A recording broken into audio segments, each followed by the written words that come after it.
దేవుని నామానికి స్తోత్రం కలుగును గాక. ప్రభునందు ప్రియమైనటువంటి సహోదరి సహోదరులారా, ప్రభైనటువంటి యేసుక్రీస్తు వారి యొక్క శ్రేష్టమైనటువంటి నామములో మీకు అందరికీ కూడా ప్రేమ వందనాలు తెలియజేస్తూ ఉన్నాను. ఆయన వాక్యమే సత్యము అనేటువంటి ఈ యొక్క టీవీ కార్యక్రమం ద్వారా మరి దేవుని వాక్యాన్ని మీతో పంచుకోవటానికి దేవుడు నాకు కలగజేసినటువంటి ఈ శ్రేష్టమైన భాగ్యాన్ని బట్టి ప్రభుని ఎంతగానో నేను స్తుతిస్తూ ఉన్నాను. ప్రియులరా, మనము దేవుని యొక్క వాక్యంలో నుండి మరి ఈ సమయంలో ఒక మాట మనము ధ్యానం చేసుకుందాం. యోనా గ్రంథములో మరి 3వ అధ్యాయము మొదటి 4 వచనాలు మనము ఈరోజు ధ్యానం కొరకు చదువుకుందాం. అంతటా యెహోవా వాక్కు 2వ మారు యోనాకు ప్రత్యక్షమై సెలవిచ్చినదేమనగా, నీవు లేచి నీనెవే మహాపట్టణమునకు పోయి నేను నీకు తెలియచేయు సమాచారము దానికి ప్రకటన చేయుము. కాబట్టి యోనా లేచి యెహోవా సెలవిచ్చిన ఆజ్ఞ ప్రకారము నీనెవే పట్టణమునకు పోయెను. నీనెవే పట్టణము దేవుని దృష్టికి గొప్పదై 3 దినముల ప్రయాణమంత పరిమాణము గల పట్టణము. యోనా ఆ పట్టణములో 1 దిన ప్రయాణమంత దూరము సంచరించుచు ఇక 40 దినములకు నీనెవే పట్టణము నాశనమగునని ప్రకటన చేయగా. దేవుని సహాయం కొరకు చిన్న మాట ప్రార్థన చేసుకుందాం. పరిశుద్ధుడా, ప్రేమ గల తండ్రి, నీకు స్తోత్రాలు. ఈ సమయంలో నీ పాద సన్నిధిలో చేరిన ఆయన నీ యొక్క వాక్యాన్ని ధ్యానం చేయడానికి ఇచ్చిన కృపను బట్టి స్తోత్రాలు. తండ్రి, మమ్మల్ని రక్షించుకున్నావు, నీ బిడ్డలుగా నీ సొత్తుగా చేసుకున్నావు. నాయన, నీ యొక్క వాక్యం ద్వారా మమ్మలను బలపరుస్తూ నడిపిస్తూ పోషించుతున్నటువంటి నీ ప్రేమ కొరకు స్తోత్రాలు. నాయన, మరి చదువుకున్నటువంటి ఈ వాక్య భాగాన్ని మీరే మాకు తేటగా వివరించండి, బోధించండి, మమ్మలను సర్వసత్యంలోనికి నడిపించండి. మా ప్రభువా, నీ యొక్క వాక్యాన్ని మేము గైకొని ఆ ప్రకారంగా జీవిస్తూ నిన్ను మహింపరిచే భాగ్యాన్ని మాకందరికీ కూడా దయచేయండి. నీ పక్షాన్ని నిలిచినటువంటి వాడు నిష్ప్రయోజకుడు మీరే కనికరించమని యేసుక్రీస్తు ప్రభు నామమును బట్టి ప్రార్థన చేసి వేడుకుంటున్నాము తండ్రి, ఆమేన్. ప్రభునందు ప్రియమైనటువంటి సహోదరి సహోదరులారా, మనం చదువుకున్నటువంటి ఈ వాక్య భాగములో యోనా దేవుని యొక్క మాటకు ఈసారి లోబడి దేవుడు సెలవిచ్చినటువంటి ఆ యొక్క సువార్తను ప్రకటించడానికి మరి నీనెవే పట్టణానికి వెళ్ళడానికి సిద్ధమవుతూ ఉన్నాడు. ఎందుకంటే దేవుడు 2వ మారు యెహోవాకు ప్రత్యక్షమై సెలవిచ్చినదేమనగా, 2వ మారు ప్రియులారా, మొదటిసారి యోనా అవిధేయుడయ్యాడు. కానీ ఈ 2వసారి యోనా విధేయుడై దేవుని యొక్క వాక్యానికి లోబడి దేవుడు చెప్పినట్టుగా చేయడానికి సిద్ధపడుతూ ఉన్నాడు. ప్రియమైనటువంటి స్నేహితులారా, సోదరి సోదరులారా, దేవుడు మనతో ఎన్నోసార్లు మాట్లాడుతూ వస్తున్నాడు. దేవుని యొక్క వాక్య ప్రత్యక్షత మనకు అనేక సార్లు మనకి దొరుకుతూ ఉంది. దేవుడు అనేక సార్లు మనతో మాట్లాడుతూ ఉన్నాడు. అయినా నీవు విధేయత చూపించకపోతే మరి ఎంతో నష్టం కలుగుతుంది. యోనా ఒక్కసారి అవిధేయుడైనందుకు మరి యోనా మీదకి ఎంత కష్టం వచ్చిందో ఒక్కసారి మీరు ఆలోచన చేయండి. కానీ ఇప్పుడు 2వసారి యోనా గ్రహించాడు, అయ్యో దేవుని యొక్క మాటకు నేను లోబడినందుకు కదా ఈ కష్టం వచ్చింది, బాధ వచ్చింది, ఈ శ్రమ వచ్చింది, కనుక ఈసారి నేను దేవుని యొక్క మాటకు నేను లోబడతాను అని ఒక నిర్ణయం చేసుకున్నాడు. కనుకనే దేవుడు 2వ మారు ప్రత్యక్షమై యోనాకు చెప్తున్నాడు, నీవు నీనెవే పట్టణానికి వెళ్ళి ఆ పట్టణానికి దుర్గతి కలుగుతుందని నువ్వు చెప్పు అన్నాడు. ప్రియులారా, ఇక్కడ యోనా చేసినటువంటి ప్రకటన మనము సువార్త అని అంటున్నాం. ఎందుకంటే యోనా చేసినటువంటి ప్రకటన ఏమిటంటే వారికి దుర్గతి కలుగుతుంది అని 1వ వచనంలో చెప్పాడు, లేక 2వ వచనంలో చెప్పాడు. 1వ అధ్యాయం 2వ వచనంలో, నీనెవే పట్టణస్థుల దోషము నా దృష్టికి ఘోరమాయను గనుక నీవు లేచి నీనెవే మహాపట్టణమునకు పోయి దుర్గతి కలుగును అని చెప్పు అన్నాడు. ఎందుకు దుర్గతి? పాపాన్ని బట్టి దుర్గతి. ఇక్కడేం చెప్తున్నాడు? నీనెవే పట్టణము 40 దినాలలో నాశనం అవుతుందని చెప్తున్నాడు. దేన్ని బట్టి? పాపాన్ని బట్టి నాశనం, పాపాన్ని బట్టి దుర్గతి. ఇది దేవుడు చెప్పమన్నాడు. ప్రియులారా, సువార్త అంటే మీరు సర్వలోకానికి వెళ్ళి సర్వశక్తికి సువార్త చెప్పండి, నమ్మి బాప్తిసం పొందిన వాడు రక్షించబడు, నమ్మని వానికి శిక్ష అని చెప్పాడు. అది సువార్త అని దేవుని యొక్క వాక్యం చెప్తుంది. సువార్త అంటే యేసుక్రీస్తు లేఖనముల ప్రకారము మన పాపముల నిమిత్తము మృతి పొందాడు, సమాధి చేయబడ్డాడు, లేఖనముల ప్రకారం ఆయన 3వ దినమున తిరిగి లేచాడు. ఇది సువార్త, ఇది నీ నమ్మినటువంటి వారు రక్షించబడుతున్నారు, నమ్మని వారికి శిక్ష ఉన్నది అని చెప్పాడు ఆనాడు. అయితే పాత నిబంధన కాలంలో నీనెవే పట్టణస్థులటువంటి దోషము బహు ఘోరంగా ఉంది, దేవుని దృష్టికి చాలా ఘోరంగా ఉన్నది. ఇక్కడ మనము చూసినప్పుడు పట్టణము మహాపురం అని దేవుని యొక్క వాక్యంలో రాయబడి ఉంది. ఈ పట్టణము చాలా గొప్పది, అలాగే పట్టణంలో ఉన్న ప్రజల పాపం కూడా చాలా గొప్పది. పట్టణం గొప్పగానే ఉంది, కానీ పట్టణంలో నివాసం చేస్తున్నటువంటి ప్రజల పాపం కూడా గొప్పగానే ఉంది ప్రియులారా. అందుకనే దేవుడు చెప్తున్నాడు, ఈ పట్టణస్థులు మారు మనసు పొందకపోతే, ఈ పట్టణస్థులు మరి పాపాన్ని విడిచిపెట్టకపోతే వీరి పట్టణము వీరితో పాటు నాశనం చేయబడుతుంది అని దేవుడు చెప్పాడు. ఒకసారి మేము ఒక గ్రామంలో సువార్త ప్రకటనకు వెళ్తున్నప్పుడు మా సోదరులు కొంతమంది కరపత్రాలు పంచుతున్నారు, కొంతమంది సువార్త ప్రకటిస్తూ ఉన్నారు. యేసుక్రీస్తు ప్రభుని గురించి చెప్తున్నప్పుడు, ఆయన ప్రేమను గురించి చెప్పిన తర్వాత మరి ప్రభుని నమ్మకపోతే నరక శిక్ష ఉన్నది అని చెప్తే ఒక ఆయన ఈ మాటలు విని అన్నాడు, అయ్యా యేసు ప్రభు ప్రేమ గలవాడని చెప్తున్నారు, ఆయన శిలువలో ప్రాణం పెట్టాడని చెప్తున్నారు, ఆయన మనల్ని అంతగా ప్రేమించాడని చెప్తున్నారు, మంచిది అంతవరకు బాగానే ఉంది, కానీ మరి నరకం అని చెప్తున్నారు ఏంటండి అని అతడు కష్టపడుతూ మాట్లాడాడండి. అవును ప్రియులారా, శిక్ష ఉన్నది కనుకనే దేవుడు ఆ మాట సెలవిచ్చాడు. ఎందుకంటే దేవుడు ఆనాడే ఆదాముతో చెప్పాడు, ఆదామా ఈ వృక్ష ఫలములు తిను దినమున నీవు నిశ్చయముగా చచ్చెదవు అని ఆనాడే చెప్పాడు. దేవుని యొక్క మాటకు విధేయత చూపించకపోతే, దేవుని యొక్క ఆజ్ఞను అతిక్రమిస్తే వచ్చేది శిక్ష, మరణం, నరకం. ఆనాడు చెప్పినటువంటి దేవుని యొక్క మాట, ఆనాడు రాసినటువంటి దేవుని యొక్క శాసనం ఎప్పటికీ కూడా నిలిచి ఉన్నది, ఎప్పటికీ కూడా నిలిచే ఉంటుంది ప్రియులారా. అయితే ఆ మరణ శాసనం నుండి రక్షించబడాలి అని అంటే, ఆ శిక్ష నుండి రక్షించబడాలంటే నీవు ఆ దేవుని యందు విశ్వాసం ఉంచాలి. నీ పాపాల విషయమై నువ్వు పశ్చాత్తాపపడితే దేవుడు నిన్ను క్షమిస్తాడు ప్రియులారా. అయితే యోనా ఈ యొక్క ప్రకటన చేయగా ఆ గొప్ప పట్టణములో ఉన్నటువంటి ప్రజలు ఈ మాటలు వినినట్లుగా మనం చూస్తూ ఉన్నాం. ఏమంటున్నాడు యోనా అంటే చూడండి, కాబట్టి యోనా లేచి యెహోవా సెలవిచ్చిన ప్రకారము నీనెవే పట్టణమునకు పోయెను. నీనెవే పట్టణము దేవుని దృష్టికి గొప్పదై 3 దినముల ప్రయాణమంతా పరిమాణము గలది.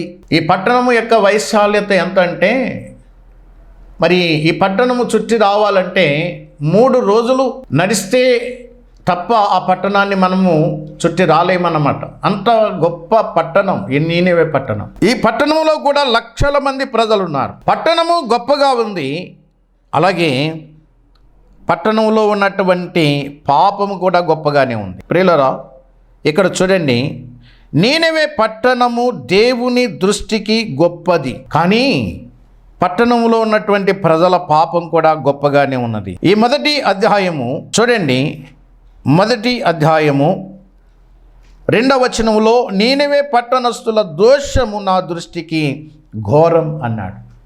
గొప్ప పట్టణంలో ప్రజల పాపం దేవుని దృష్టికి ఘోరాతి ఘోరంగా ఉంది.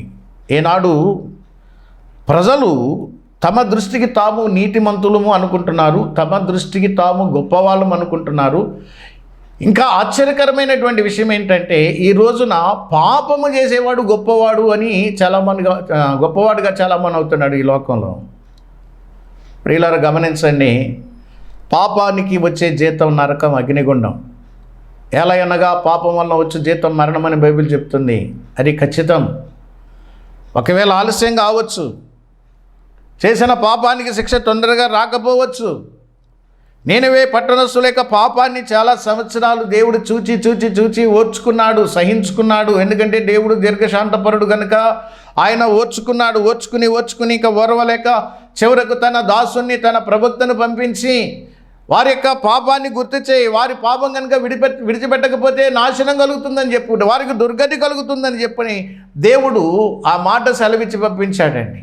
ఇది నీనెవే పట్టణానికి సువార్త. రాబోయే శిక్ష నుండి రక్షించబడాలి అంటే ఆ శిక్షను దేవుడు ముందుగా వారికి జ్ఞాపకం చేస్తూ ఉన్నాడు. ఎందుకంటే మానవునికి తెలియడం లేదు. నేను బాగున్నాను అనుకుంటున్నాడు, నేను చనిపోయిన తర్వాత ఏమైతే నాకేమిలే, ఈ లోకంలో నేను బాగా బతికేస్తున్నాను కదా అనుకుంటున్నాడు.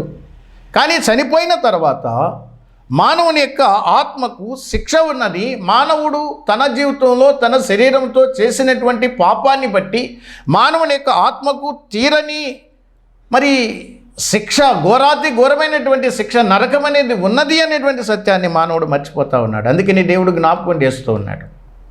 నీనెవే పట్టణస్థులు మంచి పట్టణంలో వారు కాపురం చేస్తూ ఉన్నారు, వాళ్ళ ఇష్టానుసారంగా వాళ్ళు జీవిస్తున్నారు. కానీ వాళ్ళు జీవించేటువంటి ఇష్టానుసారమైనటువంటి పాప జీవితాన్ని బట్టి వారికి కలిగేటువంటి శిక్ష వారికి అర్థం కావట్లేదు, రాబోయేటువంటి ముప్పు వారికి అర్థం కావట్లేదు, రాబోయేటువంటి శిక్ష వారికి అర్థం కావట్లేదు. అందుకని దేవుడు ముందుగా జ్ఞాపకం చేసేది ఏంటంటే, మీకు దుర్గతి కలుగుతుంది, మీకు నాశనం కలుగుతుంది, మీకు కీడు కలుగుతుందని దేవుడు వాక్యం ద్వారా తన ప్రవక్త ద్వారా హెచ్చరిక చేస్తూ ఉన్నాడు.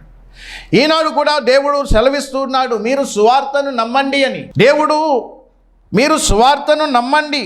ఎందుకంటే మనము మత్తయి సువార్త 4వ అధ్యాయం 23వ వచనంలో యేసుక్రీస్తు ప్రభువారు చెప్పారు, కాలము సంపూర్ణమైనది, దేవుని రాజ్యము సమీపించి ఉన్నది, కనుక మీరు మారు మనసు పొందండి అని చెప్పాడు. పిల్లలు గమనించండి, ప్రభువైనటువంటి యేసుక్రీస్తు వారు పలికినటువంటి ఆ మాటను మనము జ్ఞాపకం చేసుకుందాం. మత్తయి సువార్త 4వ అధ్యాయము 17వ వచనాన్ని మనం చూద్దాం. చూడండి, అప్పటి నుండి యేసు పరలోక రాజ్యము సమీపించి ఉన్నది గనుక మారు మనసు పొందుడని చెప్పుచు ప్రకటింప మొదలు పెట్టాను. ప్రియులారా, యేసుక్రీస్తు ప్రభువే స్వయంగా ఈ మాటలు చెప్పాడు, మీరు మారు మనసు పొందండి. ఎందుకని? పరలోక రాజ్యము సమీపించి ఉన్నది గనుక మీరు మారు మనసు పొందండి అని ప్రకటించాడు ఆయన. మాత్రమే కాదు, 23వ వచనములో మనం చూసినట్లయితే, యేసు వారి సమాజ మందిరములలో బోధించుచు దేవుని రాజ్యమును గుర్చిన సువార్తను ప్రకటించుచు ఆయన దేవుని యొక్క సువార్తను ఆయన ప్రకటించాడు, దేవుని రాజ్య సువార్తను ఆయన ప్రకటించాడు. ఎందుకంటే ప్రజలు మారు మనసు పొందాలి. మార్కు సువార్తలు మనం చూసినట్లయితే 1వ అధ్యాయము 15వ వచనాన్ని మనం గమనించినట్లయితే, యేసుక్రీస్తు ప్రభువారు మరి ఇక్కడ ఏ విధంగా చెప్పాడో మనం చూద్దాం. చూడండి, 15వ వచనంలో, కాలము సంపూర్ణమై ఉన్నది, దేవుని రాజ్యము సమీపించి ఉన్నది, మారు మనసు పొంది సువార్తను నమ్ముడి అని చెప్పుచు దేవుని సువార్త ప్రకటించుచు గలిలయకు వచ్చెను. ప్రియులారా, ఇక్కడేం చెప్తున్నాడు అంటే, కాలము సంపూర్ణమై ఉన్నది, దేవుని రాజ్యము సమీపించి ఉన్నది, మీరు మారు మనసు పొంది సువార్తను నమ్మండి అని ఇక్కడ యేసుప్రభు చెప్పాడు. యేసుక్రీస్తు ప్రభువారు తానే స్వయంగా చెప్పినటువంటి మాటల్ని మనం చదువుకుని ఉన్నాం. అంత మాత్రమే కాదు, అపొస్తలుల కార్యముల గ్రంథము 5వ అధ్యాయములో అపొస్తలులు కూడా ఈ విధంగా చెప్పారు. చూడండి, అపొస్తలుల కార్యముల గ్రంథము 5వ అధ్యాయములో అపొస్తలులు చెప్పినటువంటి మాట మనం ఇక్కడ గమనిందాం. చూడండి, అపొస్తలుల కార్యముల గ్రంథము 5వ అధ్యాయము 40వ వచనం నుండి, వారతని మాటకు సమ్మతించి అపొస్తలులను పిలిపించి కొట్టించి యేసు నామమును బట్టి బోధింపకూడదని ఆజ్ఞాపించి వారిని విడుదల చేసిరి. ఆ నామము కొరకు అవమానము పొందుటకు పాత్రులమని ఎంచబడినందున వారు సంతోషించవచ్చు మహాసభ ఎదుటి నుండి వెళ్ళిపోయి, చూడండి ఇక్కడ 42వ వచనంలో, యేసే క్రీస్తుని ప్రకటించుచు ప్రతిదినము దేవాలయములో ఇంటింట మానక బోధించుచు యేసే క్రీస్తుని ప్రకటించుచు వచ్చెను. ప్రియులారా, యేసే క్రీస్తు, యేసే దేవుడు, యేసే రక్షకుడు. ఆయన ద్వారా తప్ప వేరెవరి ద్వారా కూడా రక్షణ కలగదు అనేటువంటి సత్యాన్ని అపొస్తలులను మరి బాధించినా, కొట్టినా, హింసించినా వారు ఆ మాట చెప్పకుండా ఉండలేకపోయారు. ఎందుకంటే యేసు ద్వారానే రక్షణ, యేసు ద్వారానే మనకు విమోచన, యేసే క్రీస్తై ఉన్నాడు, యేసే రక్షకుడై ఉన్నాడు కనుక ఆ మాటను వారు ఖచ్చితంగా వారు చెప్పినట్టుగా మనం ఇక్కడ చూస్తూ ఉన్నాం. మాత్రమే కాదు, అపొస్తలుల కార్యముల గ్రంథము 8వ అధ్యాయములో మనం చూసినప్పుడు 4వ వచనంలో, మరి అపొస్తలులే కాదు, యేసుప్రభువే కాదు, అపొస్తలులే కాదు, మరి నమ్మినటువంటి దేవుని పిల్లలు కూడా చూడండి, అపొస్తలుల కార్యముల గ్రంథం 8వ అధ్యాయం 4వ వచనంలో, కాబట్టి చెదిరిపోయినటువంటి వారు సువార్త వాక్యమును ప్రకటించుచు సంచారము చేసిరి. విశ్వాసులు కూడా ఈ సువార్తను ప్రకటిస్తూ సంచారం చేసినట్టుగా మనం చూస్తున్నాం. ఎందుకని? ఈ సువార్త మాత్రమే మనలను రక్షిస్తుంది. దేని నుండి? దుర్గతి నుండి మనల్ని రక్షిస్తుంది, నాశనము నుండి మనల్ని రక్షిస్తుంది, కీడు నుండి మనలను రక్షిస్తుంది ప్రియులారా. అందుకనే వీరు ఈ మాటలు చెప్పగలిగారు, ఆ రక్షకుని గురించి ప్రకటించగలిగారు ప్రియులారా. అపొస్తలుడైనటువంటి పౌలు కొరింథీయులకు రాసినటువంటి మొదటి పత్రిక 9వ అధ్యాయము 16వ వచనం అంటాడు, అయ్యో నేను సువార్త ప్రకటించకపోతే నాకు శ్రమ అన్నాడు. నిజమే, సువార్త ప్రకటించని కారణం చేత యోనాకేమొచ్చిందండి? గొప్ప శ్రమ వచ్చింది. గమనించండి ప్రియులారా, సువార్త ప్రకటిస్తే శ్రమలు వస్తాయి, నిజమే. అయినా సువార్త ప్రకటించారు, ప్రకటించాలి. సువార్త ప్రకటించకపోతే శ్రమ వస్తుంది. గమనించండి, సువార్త ప్రకటించకపోతే వచ్చే శ్రమ కన్నా సువార్త ప్రకటిస్తే వచ్చే శ్రమ మిన్న. అవును, ఎందుకంటే సువార్త ప్రకటించినందుకు అపొస్తలులను వారు కొట్టినందుకు వారు సంతోషించారు అని దేవుని యొక్క వాక్యంలో మనం చదువుకున్నాం ప్రియులారా. ఎందుకని? ఆయన నామము నిమిత్తము, ఆయన సువార్త నిమిత్తము మేము శ్రమ పొందుచున్నాం కనుక మాకు ఇది సంతోషం అన్నాడు. మరి యోనా నేనే పట్టణానికి వెళ్ళి సువార్త ప్రకటించవలసిందని చెప్తే ఆయన అవిధేయుడైనందుకు ఆయన మీదకి వచ్చినటువంటి శ్రమ ఎంత కష్టమైందో చూడండి. దాని ద్వారా యోనా ఎంత ఇబ్బంది పడ్డాడో మనము యోనా గ్రంథం 2వ అధ్యాయంలో మనం చదువుకుంటే మనకు అర్థమవుతుంది ప్రియులారా. సువార్త ఎంత ప్రాముఖ్యమైంది, రక్షణ సువార్త ఎంత ప్రాముఖ్యమైంది, ఆత్మరక్షణ ఎంత ప్రాముఖ్యమైంది ప్రియులారా. ఈ లోకంలో ఉండేది మనం కొంతకాలమే. నరుని ఆయుస్సు 70, అధిక బలం ఉంటే 80. మోషే కాలంలో మోషే రాసినటువంటి కీర్తన 90వ కీర్తనలో మోషే ఆ మాటలు పలికాడు. నరుని ఆయుస్సు 70 సంవత్సరములు, అధిక బలం ఉంటే 80 సంవత్సరములు అన్నాడు. మోషే కాలంలో 70-80 సంవత్సరాలు అయితే ఈ కాలంలో ఎంత ప్రియులారా? మనం ఆలోచన చేద్దాం. బహు కొంచెము కాలమే మనకున్నది ఈ లోకములో. ఈ కొద్దిపాటి కాలములోనే మన ఆత్మరక్షణ కొరకు మనం ప్రభుని నమ్ముకుని మనము ఆత్మరక్షణ పొంది ఎప్పుడు చనిపోయినా మనకు పర్వాలేదు. ఎందుకంటే నిత్యత్వంలో ప్రభుతో పాటు మనం సదాకాలం ఉండేటువంటి గొప్ప భాగ్యాన్ని దేవుడు మనకు అనుగ్రహిస్తున్నాడు ఈ సువార్తను అంగీకరించడం ద్వారా. అందుకనే సువార్తకు ఎంతో ప్రాధాన్యత ఇచ్చాడు. అంతేందుకు ఈ నీనెవే మహాపట్టణాన్ని రక్షించింది ఏది అంటే సువార్తే. సువార్త అంటే మనం ఇక్కడ చూస్తున్నాం, ఒక తీర్పును ప్రకటిస్తూ ఉన్నాడు యోనా. ఒక తీర్పును ప్రకటిస్తున్నాడు, ఒక హెచ్చరిక వారికి చేస్తూ ఉన్నాడు. సువార్త అంటే మరి సువార్త అంటే చల్లగా ఉంటుంది అనుకోకండి. యేసుక్రీస్తు ప్రభుని నమ్మకపోతే నరకము, ఇది కఠినమైనటువంటి శిక్ష వస్తుంది అంటే ఈ మాటలు మనకి కఠినంగా ఉండొచ్చు ప్రియులారా. ఒక రోగి ఆసుపత్రికి వెళ్ళాడు, డాక్టర్ గారు ఆయన్ని పరీక్ష చేశారు. నీకు త్రాగుడు అలవాటు ఉందా అంటే ఉందన్నాడు. ఆయన ఏమన్నాడు తెలుసా? నువ్వు తాగడం మానకపోతే కొద్ది రోజుల్లో నువ్వు చచ్చిపోతావు అన్నాడు. ఏమిటది? ఆ మాట కష్టమైనటువంటి మాటే, కానీ అతడు ఆ పాపాన్ని విడిచిపెట్టకపోతే అతడి ప్రాణానికే నష్టం కలుగుతుంది. ఇది కష్టం అనుకుంటున్నారు, ఇది కష్టమైన మాట కాదు, ఇది శుభవార్త. ఎందుకంటే డాక్టర్ గారు చెప్పింది ఒక శుభవార్తే. కారణం ఏంటంటే ఆ మాట విన్నటువంటి ఆ వ్యక్తి అయ్యో నేను బ్రతకాలి, నేను ఇప్పుడే చనిపోకూడదు అనేటువంటి ఆలోచన కలిగి ఆ చెడు వ్యసనాన్ని విడిచిపెడితే అతడు కొంతకాలం బ్రతుకుతాడు, అది అతనికి మేలు కలిగిస్తుంది. అది మరి సువార్త కాదంటారా? ఆలోచన చేయండి. దేవుని మాటలు మనకి కఠినంగా తోచినప్పటికీ కూడా, దేవుడు కఠినంగా మనల్ని హెచ్చరిక చేసినప్పుడు ఆ హెచ్చరికకు మనము లోపడకపోతే మనము ఆ కఠినమైనటువంటి శిక్షకు మనము పాత్రులం కావాల్సి ఉంటుంది. ఆ కఠినమైనటువంటి శిక్షను అనుభవించవలసిన పరిస్థితి ఉంటుంది ప్రియులారా. అందుకని ఇక్కడ యోనా ద్వారా దేవుడు ప్రకటించినటువంటి 3 మాటలు మనం ఇక్కడ చూస్తున్నాం. మొదటి అధ్యాయము 2వ వచనంలో దుర్గతి అన్నాడు. 3వ అధ్యాయము 3వ వచనములో నాశనము అన్నాడు, లేక 4వ వచనములో నాశనము అన్నాడు. అదే 3వ అధ్యాయములో చివరి వచనంలో చూసినట్లయితే కీడు అన్నాడు. కీడు అని అన్నాడు. మీరు గమనించారా ఈ 3 మాటల్ని? పాపాన్ని బట్టి దుర్గతి, పాపాన్ని బట్టి నాశనం, పాపాన్ని బట్టి కీడు. ఈ 3ంటిని మానవుడు అనుభవిస్తూ ఉన్నాడు. కారణం ఏంటంటే పాపమే దానికి కారణం. అయితే ఆ పాపాన్ని పరిహరించడం కొరకు, ఆ పాప శిక్షను భరించినటువంటి యేసు క్రీస్తు ప్రభువారిని మనము అంగీకరిస్తే ఈ మూడింటి నుండి మనము విమోచించబడతాం ప్రియులరా. ఆ మూడింటి నుండి మనము తప్పించబడతాం. ఇక్కడ మీరు గమనించండి, యోనా ఈ మహాపట్టణం అంతా తిరగలేదండి. ఒక్కరోజు ప్రయాణం అంత దూరం మాత్రమే ఆయన ప్రయాణం చేశాడు. ఆయన మెయిన్ సెంటర్లో నిలబడి ఈ మాట చెప్పాడంతే.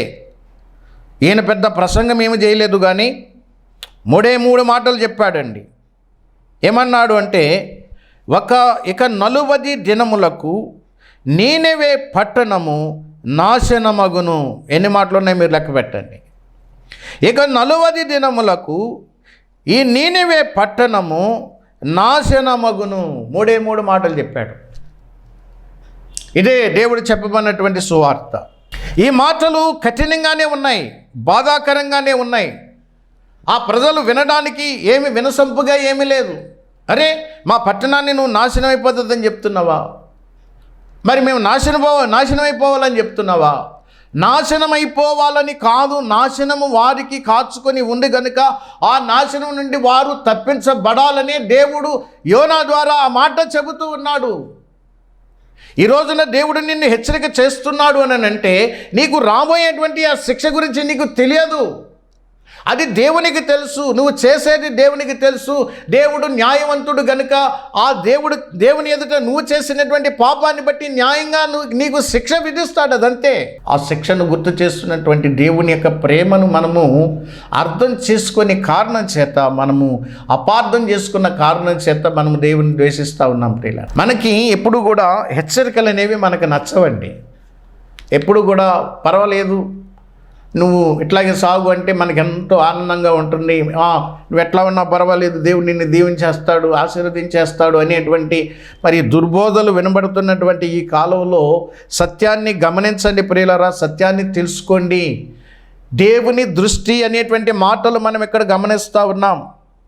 ఇక్కడ 2 సార్లు కూడా దేవుని దృష్టి అన్నాడు. చూడండి, 3వ వచనములో పట్టణము దేవుని దృష్టికి గొప్పదిగా ఉంది, అలాగే పాపం కూడా దేవుని దృష్టికి గొప్పదిగా ఉన్నది. 1వ అధ్యాయము 2వ వచనంలో చెప్పాడు, నీనెవే పట్టణస్థుల దోషము నా దృష్టికి ఘోరంగా ఉంది. నా దృష్టికి ఘోరంగా ఉంది అంటే ఆయన ప్రతి మనిషిని దృష్టించి చూస్తున్నాడు, ప్రతి ఒక్క కుటుంబాన్ని ఆయన దృష్టించి చూస్తున్నాడు, ప్రతి జనాంగాన్ని ఆయన దృష్టించి చూస్తున్నాడు, ప్రతి పట్టణాన్ని, ప్రతి పల్లెను, ప్రతి గ్రామాన్ని, ప్రతి దేశాన్ని కూడా ఆయన దృష్టించి చూస్తున్నాడు. ఎందుకంటే సర్వ సృష్టికర్త అయినటువంటి దేవునికి మరుగైనది ఏది కూడా లేదు ప్రియులారా. ఆయన కన్ను సన్నల నుండి తప్పించుకోవడానికి ఎవ్వరి తరము కాదు. ఆయన ప్రతిదీ చూస్తున్నాడు.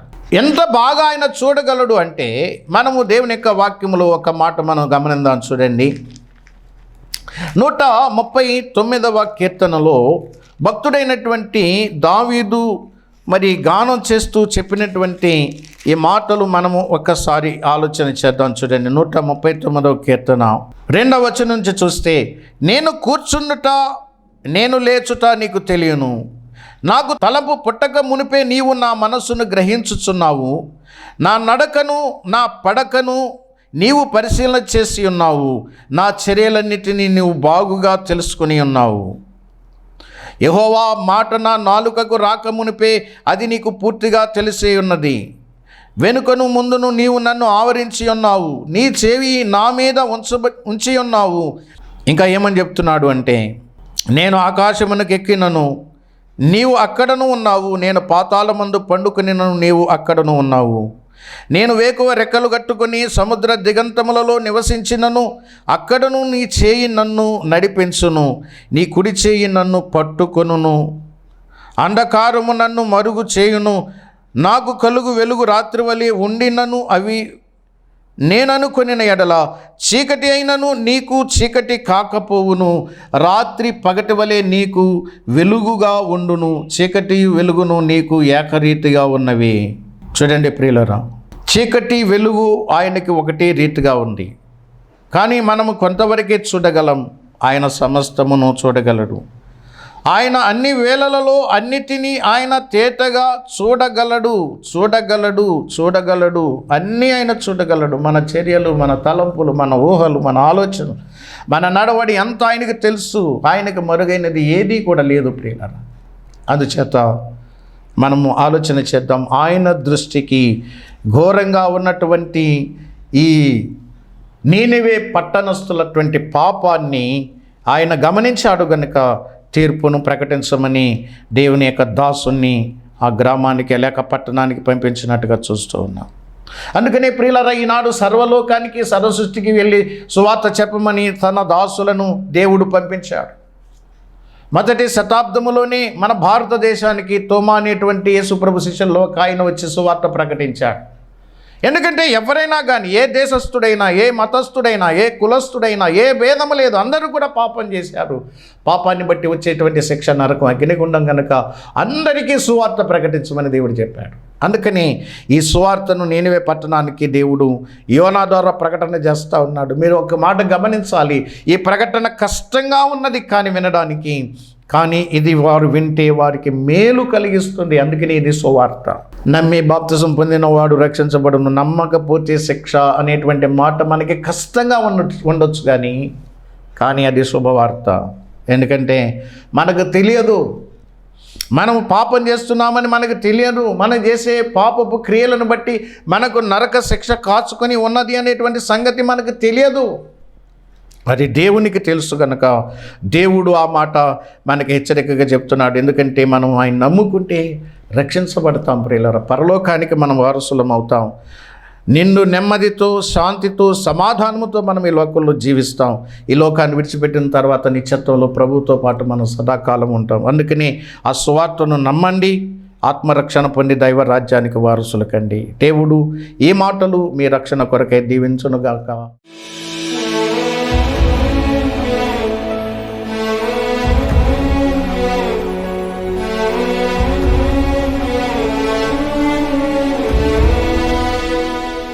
పరిశుద్ధుడు అయిన మా తండ్రి, ప్రేమ కలిగిన మా ప్రియ ప్రభువానికి స్తోత్రాలు చెల్లిస్తూ ఉన్నాం.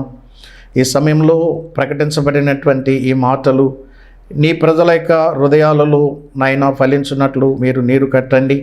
ముఖ్యంగా ప్రభువా, నీ మాటలు కఠినంగా ఉన్నాయని చెప్పి దూరం కాకుండా, కఠినమైనటువంటి నీ హెచ్చరిక వెనుక ఎంత మేలు దాగి ఉన్నదో, ఎంత గొప్ప దీవెన దాగి ఉన్నదో ప్రజలు గ్రహించినట్లుగా ప్రతి ఒక్కరి హృదయాలు తెరవండి. నీ యొక్క హెచ్చరికకు లోబడి విధేయులై నీ యందు విశ్వాసం ఉంచి ఆత్మరక్షణ పొంది నీ రాజ్యానికి వారసులయ్యేటువంటి కృప దయచేయండి. ఆనాడు నీనెవే పట్టణస్థులు ఏ విధంగా అయితే నీ యొక్క ప్రవక్త మాటకు లోబడ్డారు, అదేవిధంగా నీ దాసుల మాటకు ప్రతి ఒక్కరు కూడా లోబడి విధేయులై ప్రభా నువ్వు ఇచ్చేటువంటి గొప్ప రక్షణ పొందుకొని, నువ్వు ఇచ్చేటువంటి ఆశీర్వాదాలు, వాగ్దానాలు పొందుకొని ఆ ప్రకారంగా ఆనందంగా సంతోషంగా నీలో జీవించుటకు సహాయం చేయండి.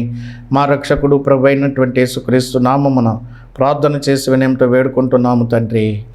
ఆమేన్.